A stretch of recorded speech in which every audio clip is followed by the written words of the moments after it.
펌 글을 독창적 글로 세탁하여 SEO 지수를 높이는 방법. 안녕하세요 대표님. 이번 영상으로 검색 엔진의 이미지 스캐닝과 속성 정보 검색 방식을 기본적으로 이해하면 독창성이 왜 중요한지 알게 됩니다. 셀러가 원 사이트에서 이미지와 상세 페이지를 복사해서 내 마켓에 붙여넣을 때 검색 엔진은 같은 웹 문서를 복사하여 붙여넣었다고 인식하면 네이버 점수를 안 줍니다. 그래서 세상 어디에도 없는 글을 직접 써서 블로깅을 하거나 사진을 직접 찍고 상세 페이지를 새로 만들어서 올리라고 하는 것입니다. 우선 사진을 찍어서 올리면 기존에 같은 모양으로 이미 업로드된 이미지의 정보와 순식간에 묶어서 비교하게 됩니다.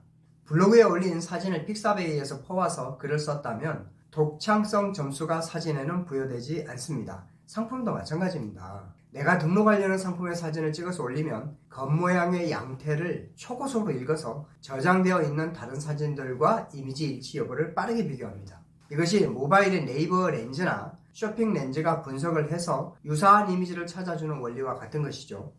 그런데 검색 엔진은 거기에다가 사진이 갖고 있는 속성 정보도 비교해서 촬영 날짜와 업로드 날짜가 최근일수록 최신성 점수를 부여하게 되고 다른 속성 정보인 IS 감도, 노출 바이어스, 조리개값 등등의 자료가 독창적이면 종합해서 가점을 부여합니다. 그래서 스마트 스토어에 올리는 이미지는 직접 찍어서 올릴수록 유리하고요.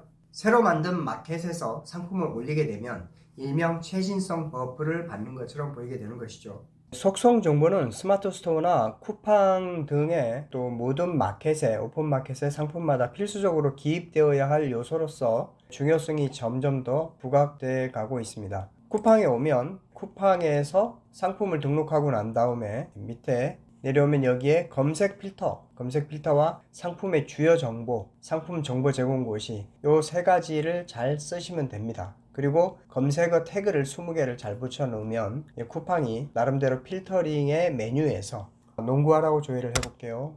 그러면 왼쪽에 카테고리와 브랜드, 상품 상태, 색상, 사이즈, 사용 계절, 신발 종류, 성별, 제조 연도, 사용 대상, 소재 이런 것까지 구체적으로 필터링하게 되어 있지 않습니까? 여기에 포함되어야 하는데 누군가가 고객이 정보를 필터링할 때 남성용 이렇게 체크하고 가죽을 체크하면 내 상품이 나와야 되잖아요. 그럴 때 우리가 반드시 넣어야 하는 정보를 태그, 상품 주요 정보, 검색 필터, 상품 정보 제공 고시 이런 것들을 잘 집어넣어야 됩니다. 그 중에서 가장 중요한 게 검색어와 검색 필터입니다. 물론 상품명에도 반영을 합니다만 밑에 정보에서 말하는 겁니다. 그 다음에 네이버 스마트 스토어도 마찬가지겠죠. 여기에 보면 상품을 등록할 때 스마트 스토어의 상세 설명 아래 상품의 주요 정보를 넣는 欄 있죠. 여기를 클릭하면 모델명, 브랜드, 제조사 넣는 칸과 상품 속성 넣는 란이 나오죠. 여기를 빼곡하게 정확하게 찾아서 잘 체크해야만이 검색 엔진에 노출이 잘 된다고 생각하시면 될 것 같습니다. 그래서 쿠팡이든 네이버 스마트 스토어든 11번 가든 지마켓이든 상품의 속성 정보가 요즘 대세다. 그 귀찮은 일을 누가 잘 하느냐? 그게 전체 SEO 중에 그래도 일정 부분은 차지할 거라고 생각을 합니다. 다른 것들이 다 같이 잘 돼 있다고 간주하면 상품 속성 정보를 어떤 사람은 상세 페이지 참조 이렇게 쓴 사람이 있을 것이고 나는 정확하게 찾아서 빼곡하게 잘 기입을 하면 검색 엔진이 내 상품을 보여줄 확률이 월등하게 높겠죠. 바로 그런 점을 말하는 겁니다. 기초적인 내용이라서 다 알고 계시겠지만 한 번 더 훑어봤습니다. 제 책상 위에 있는 바세린을 직접 찍어서 올리면 속성 정보가 보이게 되는데요. 한번 볼게요. 이게 직접 찍은 거예요. 그냥 거칠게 찍었습니다. 있는 실물을 그대로 찍은 거니까요. 파일 정보를 볼까요? 여기에 크기와 샷, 또 찍은 장치가 다 나오죠. 언제 찍었는지 이것을 실제로 우클릭해서 속성 정보를 보겠습니다. 자세히를 보면 여기에 프로그램 이름, 이미지, 아이디, 사진의 픽셀 정보, 그 다음에 수평, 수직, 해상도, 비트 수준과 또 색 대표, 카메라 제조업체와 모델까지 다 나오죠. 노출 시간, IS 감도, 노출 바이어스, 초점 거리까지, 밝기까지 다 이렇게 정보들이 나옵니다. 화이트 밸런스 자동으로 설정되어 있다. 그러니까 검색 엔진이 얘의 속성 정보도 불과 몇 초 만에 확 읽어간다는 이야기죠. 유사한 상품과 비교를 해버리니까요. 이 상품을 네이버 모바일로 찍으면요, 두 개를 찍을 수가 있는데 네이버 모바일 쇼핑 렌즈와 네이버 렌즈를 두 가지를 다 앱을 활용해서 찍을 수가 있잖아요. 누구나 모바일에서 스마트폰으로. 그러면 네이버 쇼핑 렌즈는 이렇게 찍힙니다. 네, 그러면 또 쇼핑 렌즈가 아니라 그냥 모바일 네이버 렌즈로 바로 촬영을 하면 바로 바세린 퓨어 스킨 젤리라고 스스로 번역이 들어가면서 이렇게 관련 있는 지식 정보가 나오게 됩니다. 그러니 여기에서 두 가지, 하나는 검색 엔진은 겉모양을 스캐닝해 가면서 저장되어 있는 DB 데이터와 연관을 시키면서 다른 지식 정보와 쇼핑 렌즈를 통해서 파는 사람들의 정보를 같이 불러오는 역할도 하고, 또 하나는 조금 전과 같이 속성 정보 값을 읽어가면서 각 이미지마다 얼마나 유니크한가, 세상에 단 하나밖에 없는 자료인지 아니면 다른 웹사이트에서 퍼온 자료인지를 비교를 해서 점수를 독창적인 것에 부여를 한다, 이렇게 생각하시면 될 것 같습니다. 그러면 오늘의 주제를 보시죠. 우리가 블로그를 쓰든 카페 글을 쓰든 스마트 스토어의 상세 페이지에 들어가는 문장을 만들든 간에 모든 문서를 창의적으로만 쓸 수는 없는 일이죠. 다 남의 글을 퍼오고 변형하고 가공해서 글을 쓰게 됩니다. 그래서 웹에서 복사해 온 글을 검색 엔진이 알아채리지 못하게 하려면 어떻게 해야 될까요? 미국의 경우에는 SEO 요소에 대해 항목 하나하나마다 디테일하게 접근을 하고 각 항목별 전문가가 별도로 있다고 합니다. 그들이 쓰는 도구 중에 리라이팅 도구를 쓰면 검색 엔진에 노출되는 나의 컨텐츠가 독창적으로 인식되게 하는 데 도움이 될 것입니다. 모든 상품, 모든 블로그 글에 적용할 수는 없겠지만 적어도 내가 전략 상품으로 공들여서 키우는 상품은 이 작업을 하면 좋습니다. 소개를 하면 아티클 리라이터 툴이나 또는 스몰 SEO 툴, 또 이 외에도 많습니다. 이런 것들 한번 써보세요. 웹에서 퍼온 텍스트 자료를 넣고 돌리면 됩니다. 네이버 메모에 웹에서 퍼온 글을 한번 붙여보겠습니다. 또 블로그 작성할 때도 웹에서 퍼온 글을 한번 붙여보겠습니다. 보세요. 제가 지금 저희의 운영 카페가 있지 않습니까? 예를 들어서 글을 이렇게 복사를 해서요, 네이버 메모에 빈 페이지로 가서 이렇게 붙여 놓으면 이렇게 양식과 스파이웨어와 다 같이 붙게 되잖아요. 마찬가지로 블로그로 가볼게요. 제 블로그에서 내 메뉴 글쓰기, 자, 여기에서 빈 페이지에다 글을 한번 또 붙여 넣어 볼게요.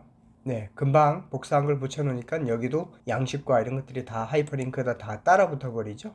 그래서 검색 엔진은 웹에서 퍼온 자료를 구분을 하게 됩니다. 그것도 눈 깜빡할 사이에 기계적으로. 자, 그러면 실제로 여기에 퍼온 글을 여기 아티클 리라이팅 도구에다가 넣고 여기다가 붙여 넣습니다. 리라이트를 하려면 여기에다가 이렇게 넣고요. 리라이팅 테스트, 리라이트 할 컨텐츠를 입력을 하고요. 그것을 이렇게 변환을 시키면 그 결과값이 이렇게 나오는데 겉모양은 똑같이 생겨도 여기 안에 있는 각종 스파이웨어 같은 것이 다 떨어져 나가는 거죠. 그럼 예를 들어서 복사를 다시 해볼게요. 복사를 해서 네이버의 메모에 와가지고 여기다가 붙여넣기를 해보겠습니다. 자, 모든 것들이 떨어져 나갔죠. 오로지 텍스트만 남았고 이 텍스트는 세상에서 하나밖에 없는 컨텐츠로 검색 엔진이 인식을 하게 됩니다. 마찬가지로 블로그에 가서도요, 새 블로그를 쓸 때 여기에다가 이렇게 붙여 놓으면 아까와 달리 양식이 붙여지지 않죠.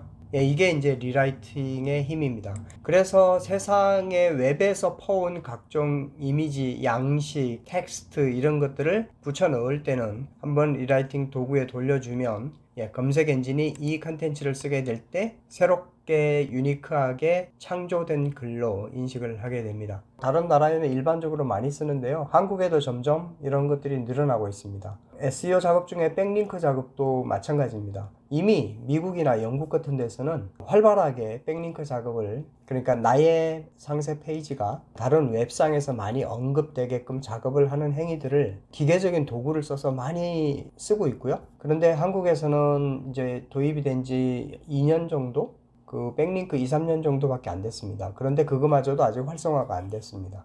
그래서 모든 SEO의 수백 가지 넘는 그 요소들을 우리가 다 알 수는 없지만 우리가 최신성 점수가 중요하다, 독창적인 글이 중요하다, 이런 것들을 안 이상 이런 나의 전략 상품에는, 모든 상품에는 할 수가 없어도 적어도 최대한의 노력을 해주는 게 중요하겠죠. 이런 아티클 리라이팅 같은 도구를 쓰기가 어려우면 적어도 메모장에는 링크를 붙여 넣었다가 다시 복사해서 활용을 하셔야 된다. 그래야 세상에 없는 걸로 검색 엔진이 인식을 하게 됩니다. 물론 SEO에 반영되는 점수는 매우 낮은 수준이고요. 또 이런 노력보다 차라리 상품을 한 개라도 더 올려서 등록 속도를 더 내야 되는 게 더 중요하면 이런 것들이 많이 무시되기도 합니다.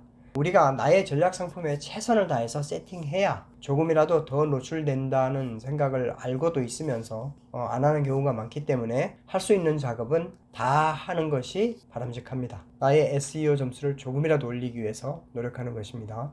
이번 영상을 정리해봅니다. 모든 이미지나 글에는 독창성이 있어야 하고 세상의 모든 영역에서 독창성을 중요시하게 되는 세상이 되었다. 이미지도 속성 정보가 유니크해야 하고 상품도 속성 정보가 잘 표현되는 것이 유리하고 블로그 글이나 상품 상세 페이지도 독창적으로 글을 쓰고 만드는 것이 더 잘 노출되는 구조이다. 글을 퍼오되 리라이팅으로 세탁을 하고 이미지는 직접 촬영하고 상세 페이지나 블로그는 직접 작성해서 세상에 나만 갖고 있는 자료로 만들자. 최신성 점수가 별것이 아니다. 새롭게 수정하고 업데이트할수록 검색 엔진은 좋아한다. 검색 엔진의 원리를 이해하고 접근하면 프로모션도 상품 판매도 더 효과적으로 전개할 수 있을 것이다. 이번 영상은 여기까지입니다. 앞으로도 더 좋은 컨텐츠로 인사드리겠습니다. 행복한 하루 되세요. 감사합니다.